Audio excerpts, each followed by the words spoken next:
market. My father couldn't get the necessary flour because the war was on to do his baking thing. So we started to have fairly difficult time just making ends meet. In 1941, my brother was drafted into what was known as militarily forced labor, munkaszolgálat. This is a Hungarian word basically labor, forced labor. And shortly after he was drafted, he was taken to Ukraine, where we later found out that they were treated very, very badly. They were digging anti-tank ditches. They were picking mines off of the roads. And they had to wear their own clothing, which very quickly deteriorated. We had no contact with them. We couldn't send any packages or anything. So my brother had an awful difficult time in Ukraine. Many of these boys perished. In fact, we later found out that the favorite comment of their officers there were that you'll never get back from here. Do you know where in Ukraine? I cannot recall where he was. They had him all over the front. They were assigned next to the various army, Hungarian army that was at that time already fighting on the Russian front, allied to Germany. And that was my brother's fate. My younger sister, who was working as a seamstress, who was learning to be a seamstress in with a group of girls, all of a sudden was arrested. She was arrested with a number of other girls and some boys who apparently the lady who had this seamstress place was a friend of somebody who was, they were suspicious that he might have been a communist. This was one method of setting the terror in motion, that everybody started to get scared, more and more scared of what's taking place, what's going on. She was tortured in our hometown in one of the armories for about 3 or 4 months.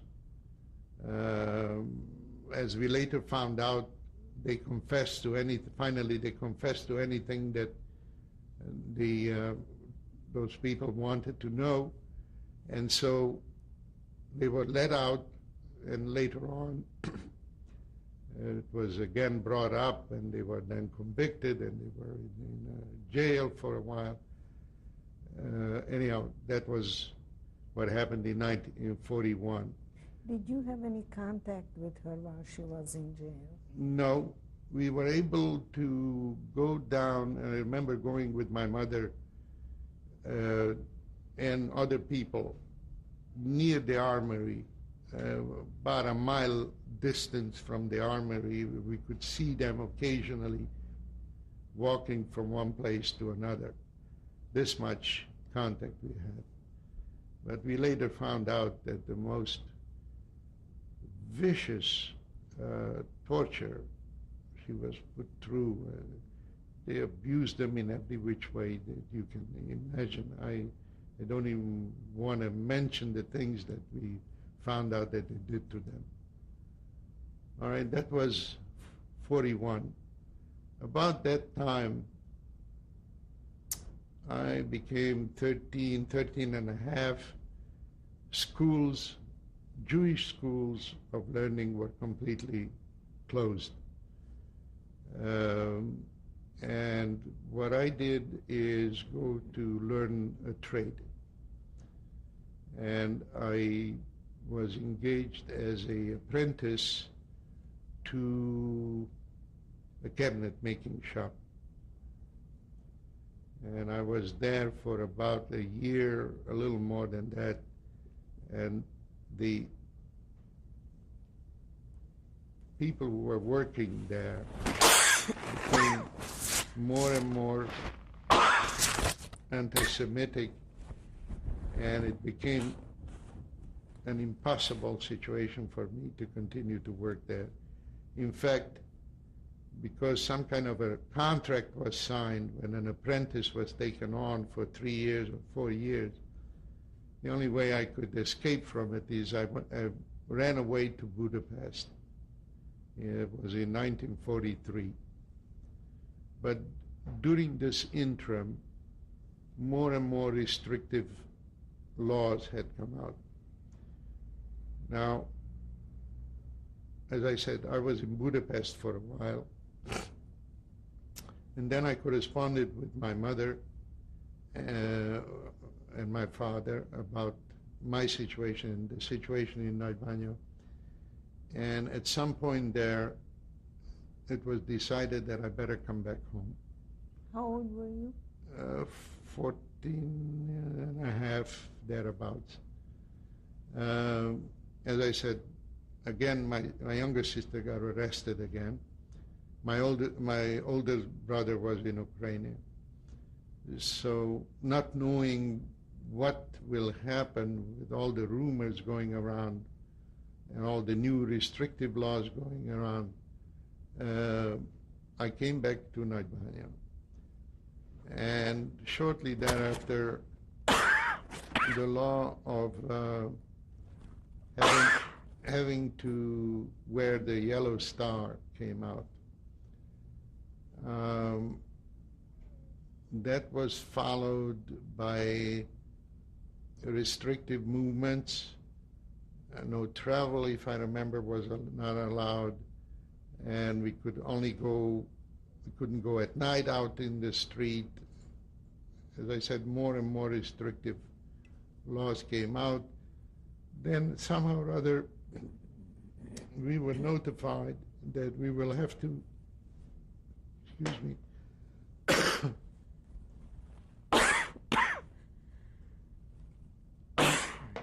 go into the ghetto. This was if you can imagine, a very confused period. We didn't know what was happening. We heard different rumors about different people being arrested, tortured, to know whether they have wealth. Anyhow, the terror became more and more pressured. What were the rumors? That we are going to be deported,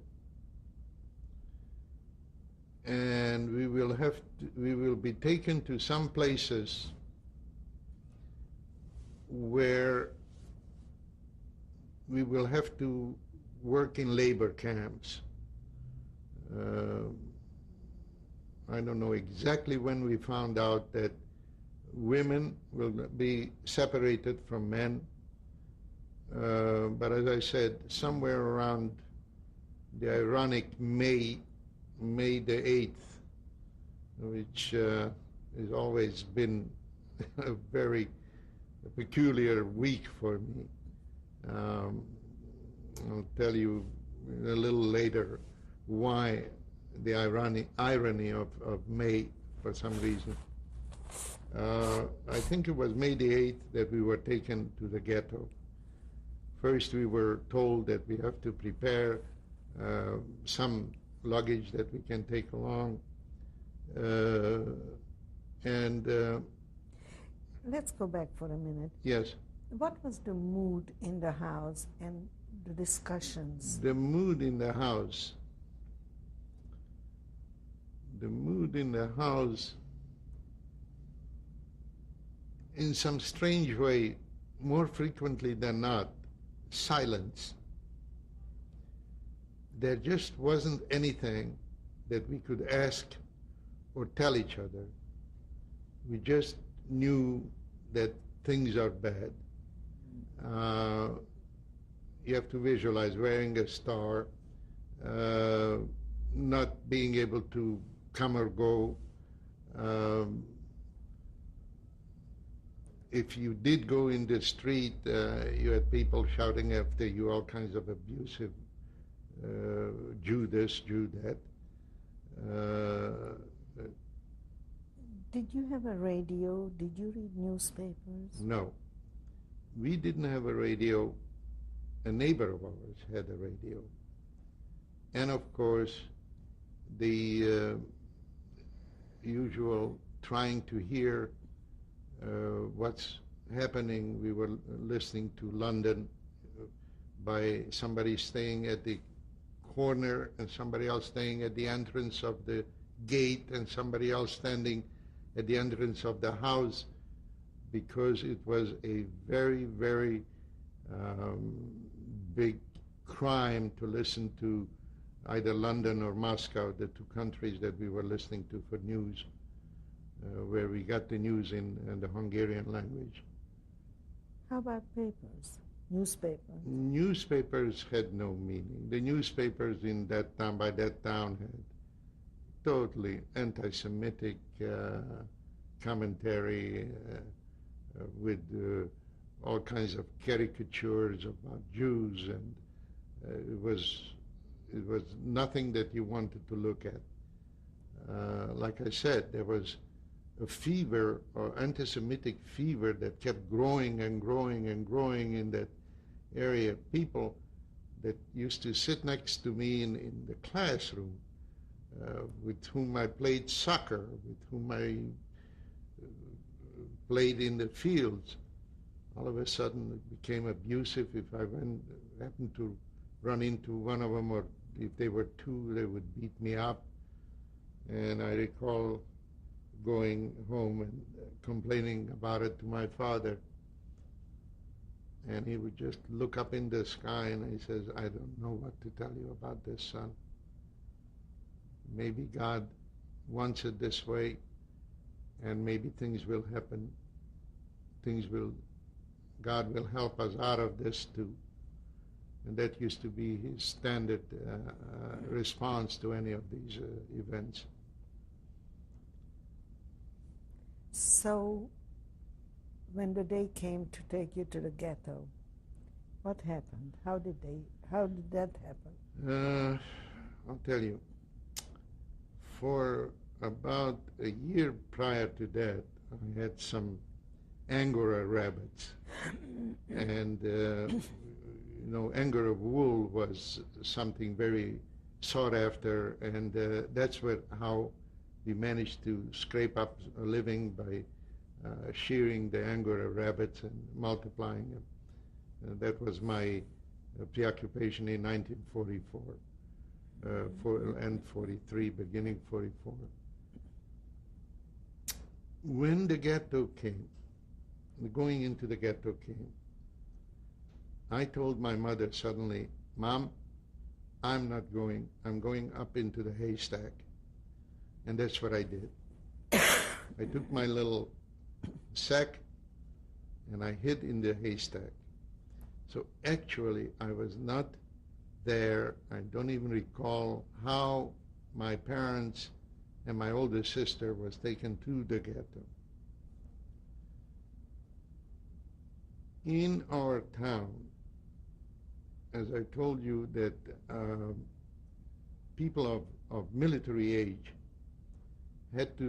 were drafted into this labor force.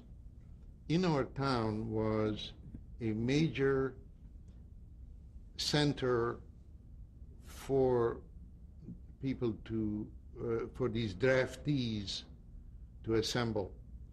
And it was from there that they were sent to various places like to Ukraine and so on. And we had there, I think he might have been a colonel or a general by the name of Revitsky. Revitsky was one of those unusual people who had a little humanity in him. And word got out, and I don't recall how, that if you were 15-ish, you could go as a volunteer up there in front of this general, and several boys, I think it might have been all told maybe 10, about my age. I'm now 14 and a half or so, and we went up into the armory and we stood in front of the general. And he looked at us and he said, I don't know what I can do with you. This armory is big. I want you to disperse into the corners of this armory. I don't want to hear of you. I don't want to see you. And with that, we went into the armory. So I was there probably about a week. And of course I became restless to know what's happening with my parents. So there was a thing about taking food from Jewish warehouses or businesses that had flour or marmalade or oil or things of this sort. They would be loaded up on a wagon and pushed by 6 or 8 of these so-called soldiers, but forced labor soldiers. And I volunteered in order to get close to the ghetto, to maybe pick up something about what's happening to my mother. And I don't know where I got the idea. I had a little suitcase that had a metal handle which was void inside. I opened the top and put a note in it, and then when I got close to the ghetto, because we were not allowed to actually go into the ghetto, just to the entrance, I happened to notice my sister. I signaled to her that there is something in there. Sure enough, that was sent, it went into the ghetto, and when we got the wagon back, the little suitcase came back with it, and I found a letter from my mother. And my mother was reasoning as follows. I asked my mother, what am I to do?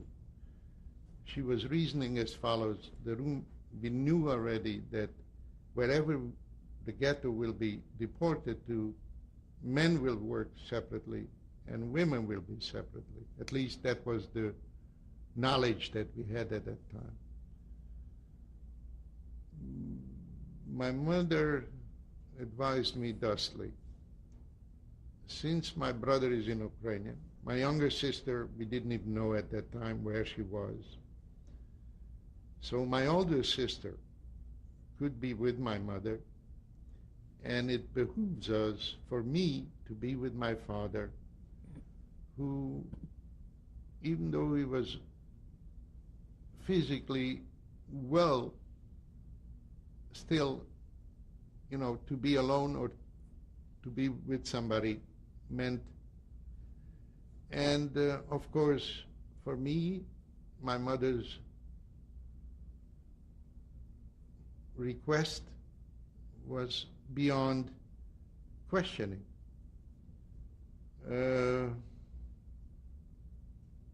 Shortly thereafter, I was going to just go into the house, which we were not supposed to, into the house where we lived, and gather up some things like covers and just walk to the ghetto and just walk in. But before I had the chance to get into the house, I remember seeing our landlord, who was living in the front part of the house, going over to policemen, pointing at me, and the policeman came because I took off my yellow star, I took off my yellow band, and the policeman came, "Are you a Jew?" And of course I said, because they could always ask for identification. And with that, I was taken to the police headquarters. I was there, locked up for maybe another week, and some people were brought in that were either hiding, or there was somebody who had taken on the Christian religion, and of course that was not accepted. There were a few other people who came. They gathered us up, and they took us into the ghetto. And that's how I arrived to the ghetto. How was the condition in the jail those 10 days? In the jail, very little food, very little water. I volunteered or asked one of the policemen, "Isn't there something that I could do, like shining your boots or sweeping the floor or washing the windows?" And sure enough, I was allowed to do some of that work. And because of that, I was able to eat the leftovers after they finished their food. So that was the few days of but while I was in the police headquarters, I could hear every day and every night people being tortured. What they were doing is arresting here and there neighbors of Jews that they suspected that possibly that Jews might have given valuables to them to hide.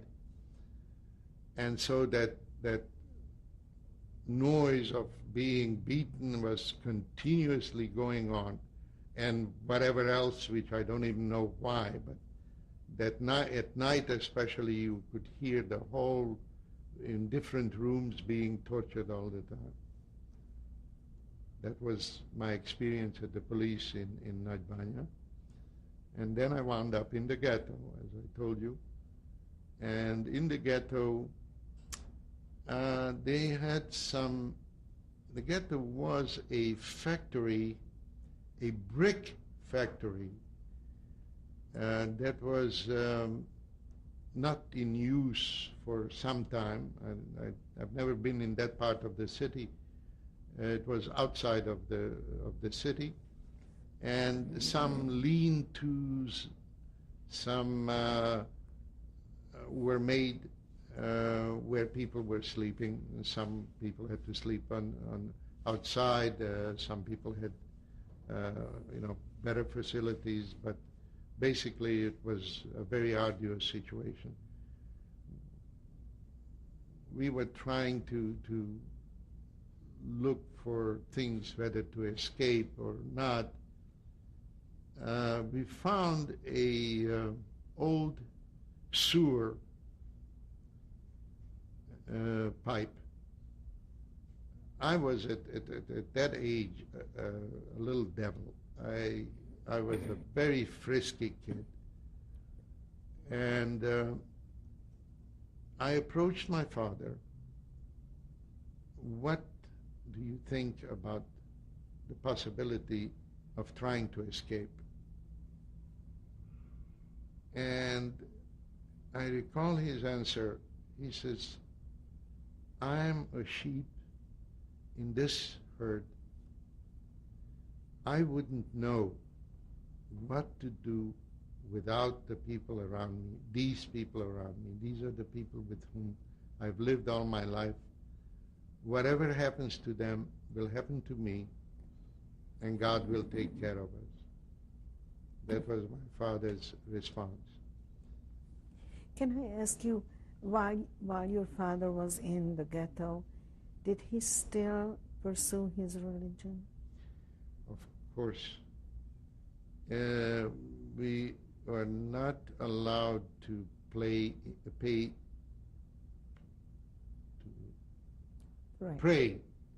in groups, but everybody, of course, was praying in secret, because we had them walking around. And I know for a fact two things. He started to smoke again, which he did many, many years before that, and his hair turned white. I don't know how that happened. I never remembered my father being white. One morning, all of a sudden, we saw my father being white, because while we were in the ghetto, again, there was a lot of beating going on. There were some wealthier people of the town who were being tortured day in, day out, about whether or not they were hiding any valuables. And if nothing else, just to terrorize the people into submission. I remember while we were in the ghetto, one night, somebody came running that Dr. So-and-so and his wife and children have committed suicide. Apparently they knew or found out something. I cannot recall throughout this time having actual knowledge that anyone anywhere was being killed. I just didn't know. I live every day, I think about how was it that we left, we went,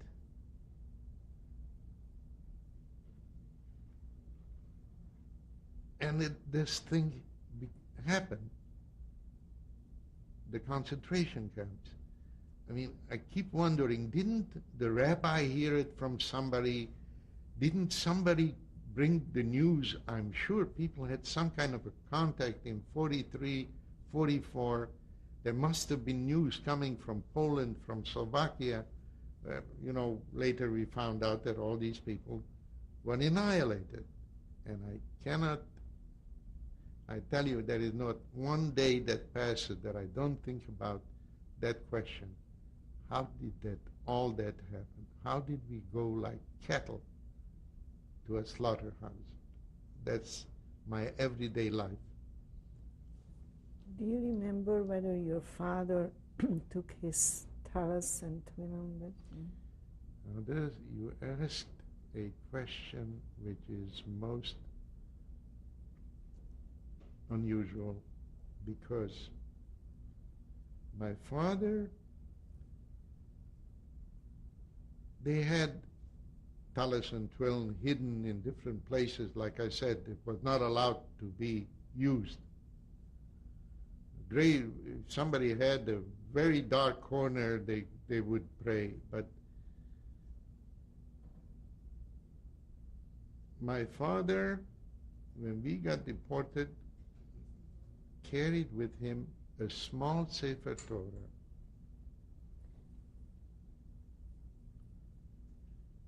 Let's stop for a minute. Okay.